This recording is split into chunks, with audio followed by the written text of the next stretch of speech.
was never going to be a man's physique. Didn't have much of an off season. I like his physique better. I'm always very energetic. I would have to put me as one of the greatest. Mr. Olympia was won by the back. So, you mentioned that steroids basically are miracles for muscle growth, right? That's a fact, essentially. You said it. Yeah. Now, are there any other safer alternatives to steroids that are, whether it's a supplement, whether it's some kind of a herbal thing that are safe to use and gives you not the same effect, but something, at least 10% of it or something like that? All right, that's a great question. So let's open the toolbox. Can we take a look? Let's take a look. We go from left to right? So what do we got in there? We got, androgenic substances, right? So testosterone boosters, right?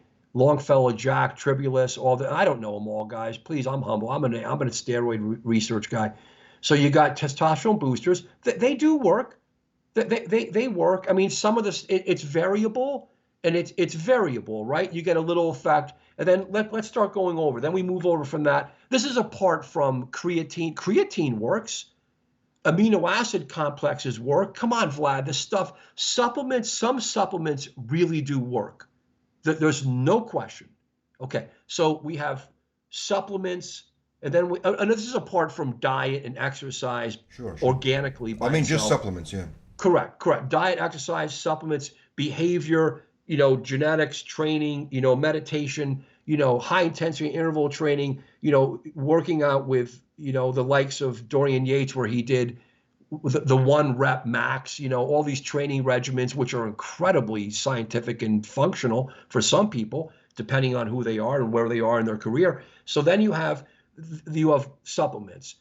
So supplements work. And then you have boosters, which I just talked about, which those work a little bit. Now, SARMs.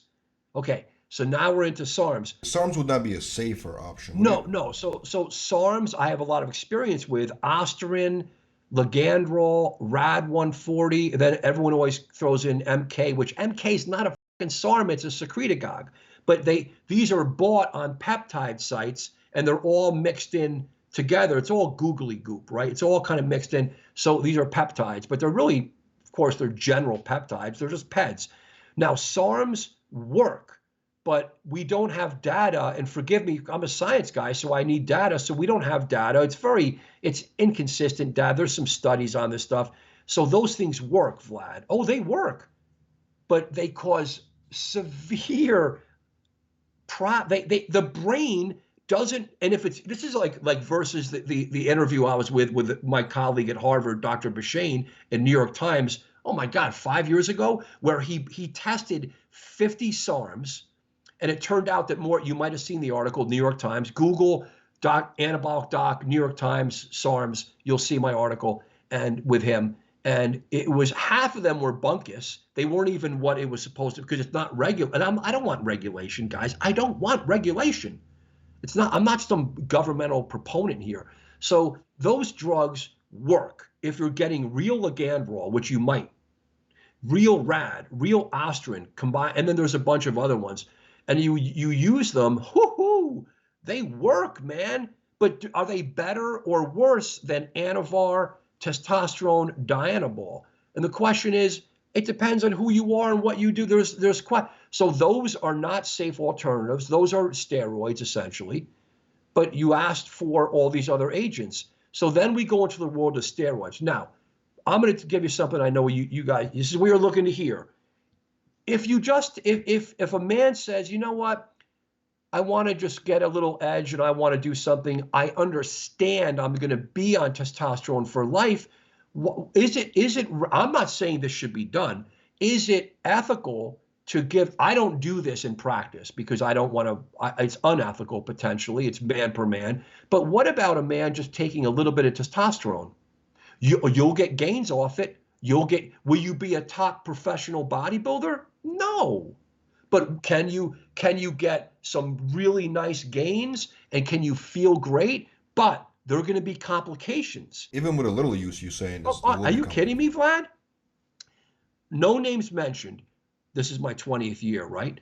So I've had not bodybuilders. I've had powerlifters come to me. No names mentioned. that were doing steroids, top powerlifters, right? No one seems to give a shit about these guys. 600-pound bencher, mid fives raw, 220, 242 class, 800-pound squatter and deadlifters. They're on some steroids. Listen, they come to me, they're in their 20s, maybe 26, 27. Doc, I got to tap out. Take me away. I can't take it. I'm scared. I'm having some complications. A lot of it's usually sexual, on and off. So I take them in, check the levels. They're low because they're off, maybe 6 months, maybe a year, maybe less, and they're suffering. So this is 15 years ago. So, okay, brother, we give this man and a few of these some testosterone. They go, you know, I got to change my gym. Why are you changing your gym? I'm going to be so weak. I can't go. You see where I'm going? I can't go back to this gym. This day today, I get chills. This day today, this one particular man, and there are a few others, but they're very rare. He is stronger than he's ever been. He competes in the top of the world, and he's on TRT. Now, does he give little baby doses of Anavar on training days? He has. Then he said, you know, I don't even think I even need that. I swear to you, this man's genetics are so good. He's so healthy. He's just on TRT. I swear. And that's the whole argument. So is Mike O'Hearn, is he actually just on TRT or is he completely natty? I mean, this is the whole thing. So that's my take, guys.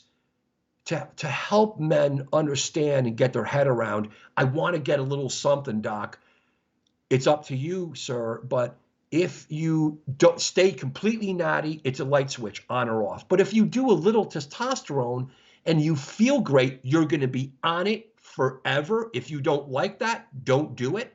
If you don't like the hair loss, the gyno, you have to watch the heart, the red blood cells, the prostate. This is what I do. This is my day job. So, but can you live a phenomenal life and be strong, but balanced? Because you're not going to be the strong. Well, this guy is the strongest guy in the world, one of them, but it's not his day job. He has he's because men powerlifters don't make money. Even the top guys don't make money.